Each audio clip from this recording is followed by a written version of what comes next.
Assalamualaikum warahmatullahi wabarakatuh. Halo teman-teman, selamat datang di IMAX Monopedia edisi 37. Perkenalkan, aku Raditya Ranidayat sebagai penanggung jawab IMAX.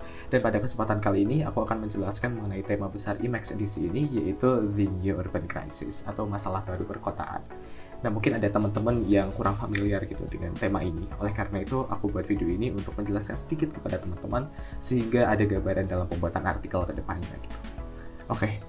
Bahasan kita akan kita bagi menjadi tiga. Yang pertama itu apa itu New Urban Crisis, yang kedua adalah mengintegrasikan The Urban Crisis dengan artikel-artikel yang akan teman-teman buat, dan yang ketiga adalah disclosures atau catatan kepada para jurnalis.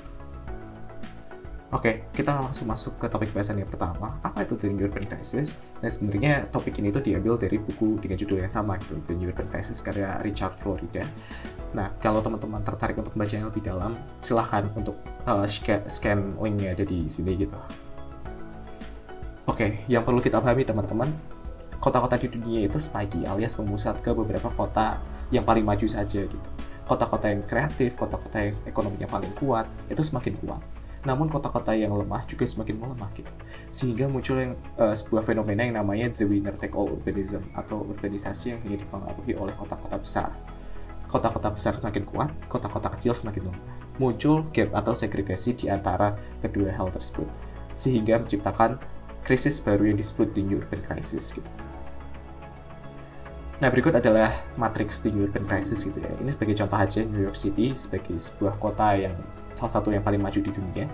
Semakin lama itu semakin mahal gitu, karena orang kaya yang datang tuh lebih banyak daripada orang yang kurang datang gitu. Sehingga kota tersebut semakin lama itu semakin mahal, sehingga orang-orang yang tidak mampu untuk memenuhi kebutuhan terpaksa keluar atau pushed out atau tergentrifikasi ke daerah suburban. Karena daerah suburban itu semakin lama semakin diisi oleh orang-orang dengan ekonomi yang lemah, sehingga muncul kemiskinan atau terjadinya kenaikan kemiskinan di daerah suburban. Hal tersebut juga menciptakan penurunan middle class atau penurunan orang-orang dengan pendapatan yang standar gitu. Sehingga muncul inequality gitu. Yang kaya semakin kaya, yang miskin semakin miskin, karena yang tengah itu hilang atau berkurang. Karena kota dipenuhi oleh orang yang sangat kaya dan sangat miskin, sehingga kota tersebut tuh kekurangan diversity gitu. Karena kota kurang diversity, kota itu menjadi semakin tidak kreatif dan semakin tidak produktif. Jika kota semakin tidak kreatif dan semakin tidak produktif, kemajuan teknologi atau perkembangan teknologi di kota tersebut dan kemajuan proses produksi di kota tersebut akan melambat, sehingga kota akan mati. Namun bukan hanya kota yang mati, daerah suburban juga akan mati karena didominasi oleh masyarakat miskin gitu, sehingga kejahatannya meningkat, habis itu kesehatannya juga menurun, sehingga the urban crisis ini sebenarnya adalah krisis bukan hanya di kota tapi juga di peri-peri kota atau suburban. Nah, kurang lebihnya seperti itu.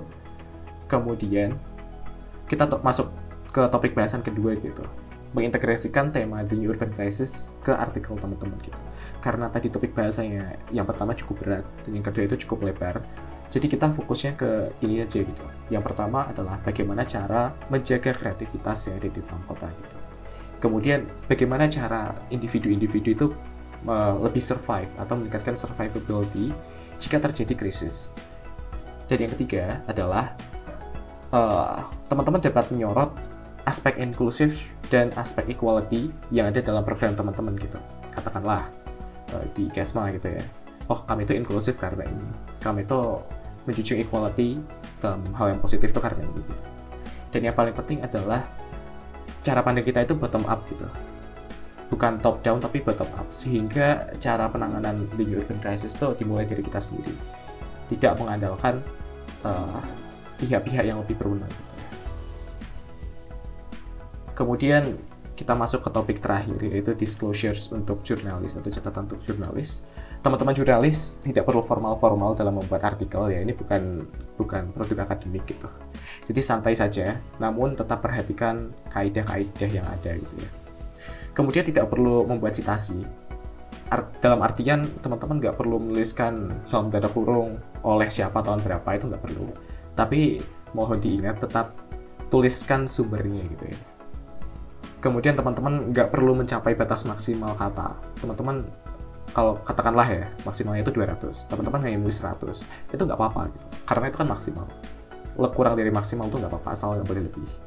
Kemudian jangan nulis super long paragraph, jangan nulis paragraph itu panjang-panjang gitu.